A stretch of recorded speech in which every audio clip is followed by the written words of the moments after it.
Sài Gòn thân mến của Phương Ly ơi. Nhà Phương Ly không ạ?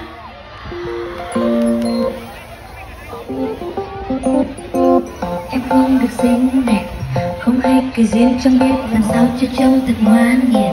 Vì bao cô ngoài kia em đây cứ ngốc ngốc ngây ngây, lúc lúc đứng ngắm mình trong gương cứ thấy trong vàng.